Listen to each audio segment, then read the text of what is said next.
everyone, this is Sue and Wendy from Adventure On, and today we are doing the Sal Loop Road.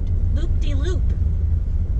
For the next 3 miles, we just passed a sign that said sharp curves and uphill grade for the next 3 miles.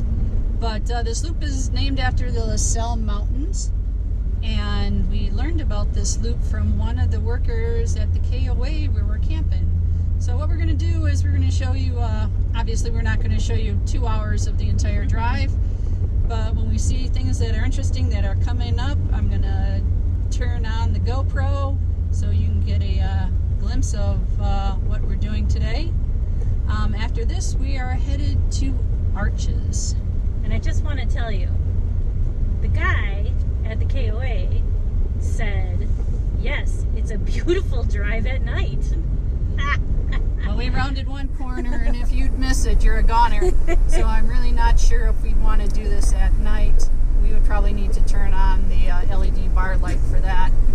But, no. And it looks like Sue corrected me when I saw the sign that said, you know, you could camp here. And I said, oh, my ear just popped. I said, well, where the heck would you even register? She's like, this is BLM land. So there you go. There's some free camping for you. Yep, just need to find a designated spot, and please just watch out for the campfires. With everything that's going on out west now, keep your fires small. Or at all. At all. Definitely put them out before you go to bed. You just never know when a wind is going to kick up, or... And all it takes is an ember. Yeah. That's or a reveal party. Yeah, that's our public service announcement for this leg of the journey.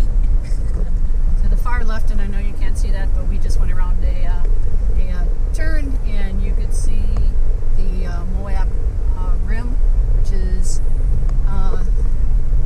the rim that you see as you're driving right through Moab. The KOA is like $1 million view of the Moab Rim. And fun. Oh, go ahead. And if you're lucky enough, or want to be challenged a bit, try to find Garfield Rock. Yeah, I didn't see it until she said, don't you see it? And I'm like, no. And then she said, look, there's the ears. I'm like, oh yeah, look at Garfield the cat. Garfield the cat. What was I going to say? Something about, what were we talking about? Oh, the rim. So, fun fact, as we've been going through Moab the last couple of days, I kept seeing these signs that talked about rim tours. I'm like, wow, I don't think we're that close to the Grand Canyon. Because I always think of rim tours as the Grand Canyon. Until Sue just pointed out, no, that's the Moab Rim. I'm like, oh, okay, that makes sense. Well, we're back. We just passed some incredible scenery on the left that looks out toward Canyonlands, and we're hoping as we round some of these bends, maybe you guys can catch a glimpse of what we just saw. But there is a pull-off right over there, and it just looked toward the Moab Rim and out toward Canyonlands. And in some spots it looked like what you might see at Monument Valley. And we missed the pull-off. Sorry. And I couldn't, turn around on this road to go back.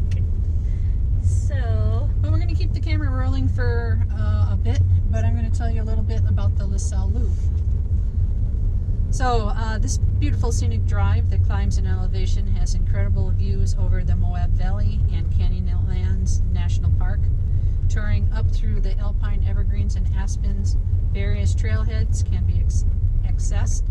While driving, visitors will find routes to La Salle Mountain Pass, Geyser Pass, Uwa Lake, Warner Lake, and down to Castle Valley. Moab and the surrounding area can get unbearably hot during the peak of the summer, so many locals and visitors head up to the mountains to cool off.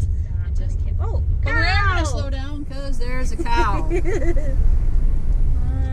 been seeing signs that say cows crossing. And there's been cow grates. There's another cow. There's another cow. Like, I've never seen a cow before. I'm from Wisconsin, but weird to see cows up here. Those would be free-range cows. Well, they got tags, so yeah, free range. They're not on their own, but kind of. Well, free range means they get to wander, and tag just means who owns them. Yeah, I know. Somebody owns them. This entire road is paved. At some spots, it's a little rough, but other than that, it's a really good road. Yeah, this is the good side of town. I feel like this is the road that guests would take to that ranch we just passed that people could stay at. Because I think if they went the other way, they'd be like, what did we just get ourselves into? Yeah, we're definitely going in the right direction. We're not on the cliffside. No. So we are actually trying to think. I'm thinking west. What's it say on the... It says north. North. We are heading north. And I'm turning the camera a little bit here. Didn't mean to do that so quickly. That doesn't make anybody sick. But I want you to see that view. What we're seeing is pretty amazing. That is stunning. So it looks like there's a sharp curve coming off to the right. And we don't want to Thelma Louise it. No, because we're on the wrong road for that. That would be on the Schaefer Trail. All right, there's that view again. Look at that. And honestly, that's what I expect to see at Monument Valley. Yeah. And that's out toward Canyonlands. And I would recommend going this slow just because you can see there's a drop off on the left, but you just enjoy this view. Like, you come to this area, you come on these trips so you can just chill out for a second, right? Yeah, you don't need to go flying through these roads. No, but you also just want to enjoy what you're seeing, right? Yep. What's Castle Valley about? After swirling descent down the switchbacks, you will find yourself in the delicate yet powerful Castle Valley. It says to continue on through the valley on the loop road. Eventually, you will come to the junction of Highway 128. Turning left, make your way down past Red Cliffs Lodge, which is apparently a great place for dinner. Yeah. Riverside Campgrounds, Matrimony Springs, if you're coming. So again, amazing views. We're following a biker down the mountain. He had to go up at some point. We did have to go up at some point, didn't he?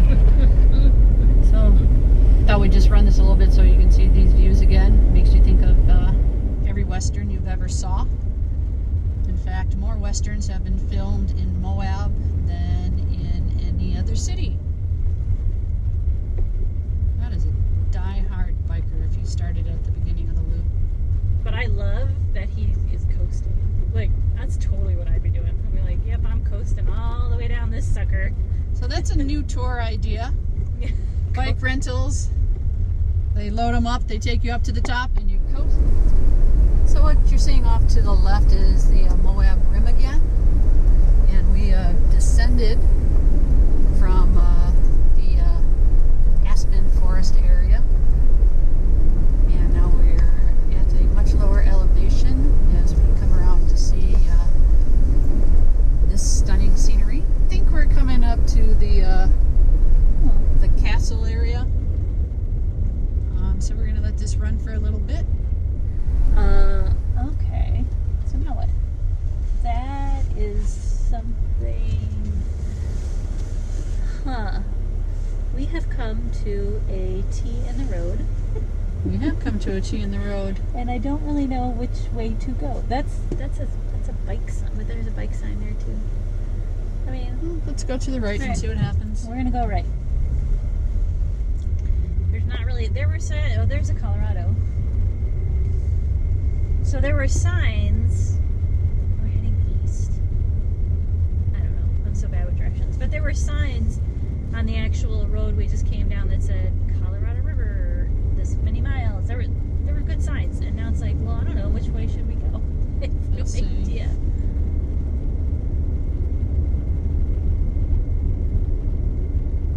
We should have turned left. All right. I can turn around. No worries. Well, it said the junction of 128. So it looks like up here you can probably turn around.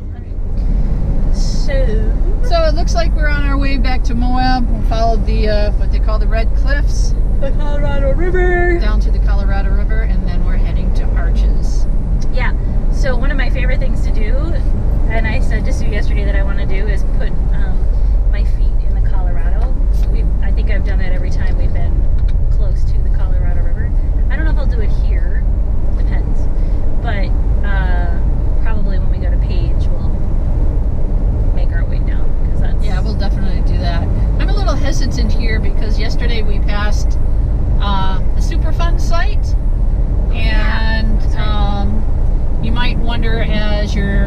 looking into Moab, what's going on the, I want to say the right side of the road as you pass Arches. Because we wondered too, and we're like, oh, that must be one of those, like, what was it? The potash mine. Yeah, whatever the heck that is. So we're like, oh, they must be doing some stuff here. But it's not.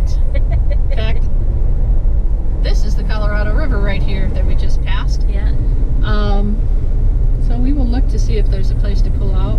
Wow, anyway, there you go. There's the Colorado River, folks. That's cool. But it's a super fun site, and they are cleaning up uranium tailings from a uranium mine right along the Colorado River.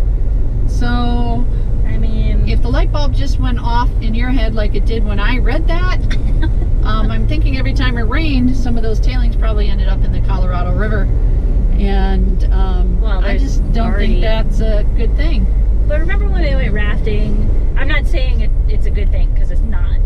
But when we were at rafting, I forget how many gallons or whatever they said, like a second, go through the Colorado. Yeah, over through the Grand Canyon. Yeah. That's after the dam. So we are before either one of the dams. Oh, look, it's the cricket. That was a cricket. Was it? Yeah. Anyway, sorry. So the water's not rushing by as it would between the Glen Canyon Dam and Hoover Dam. Just slightly meandering. Mm. So that just kind of made me think of it. That's that winery. Oh, there you go. Castle Creek Winery we just went past. Started. Red Cliffs Lodge. And Red Cliffs Lodge. All right. Well, okay, that's cool. So folks, that's the Sal Loop. I hope you enjoyed the scenery And our